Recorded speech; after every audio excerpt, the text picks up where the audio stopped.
Guys, welcome back to Az Institute. Today I wanna talk about something new. Today I wanna describe the topic. Topic name is should politicians should we educate or not? Politicians should we educate or not? Today I wanna talk about this topic. Today I wanna put my views about this topic. So what do you think about my day, guys?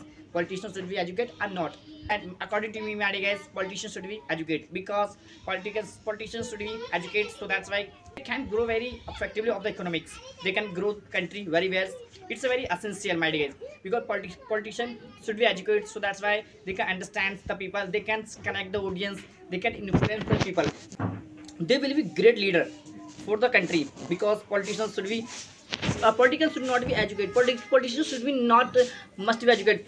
Politicians ought to be educated because politicians ought to be educated, so that's why they can understand each one feeling, connect each one person, because it's a very essential this topic, my dear guys. Politicians should be educated, so that's why every person not fighting in this country, every person understand each one person's religion, caste, religion, and they will not fighting in the country. They will understand each one person feeling, and they will build the connection. They will make the relationship with other country, and they will grow the GDP, they will grow the economics and develop the country. It's a very essential this topic, my dear guys.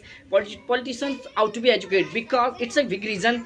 Politicians ought to be educated, so that's why they can provide very well an employment for the youth, because in this time there are many increase the employment in the country. So that's why as anyone person wants to become a great leader, so firstly it's a big, it needs to educate, it needs to be become educate. If we are educated, so that's why we can lead very well of this country, we can lead very well audience. As a leadership, it's mean the lead, influence and motivate them. Then he can understand each one person, that's why he can debate very well other persons. He can take yourself decision, for the political must be educated. So I hope you will understand this video. Jai Hind dosto.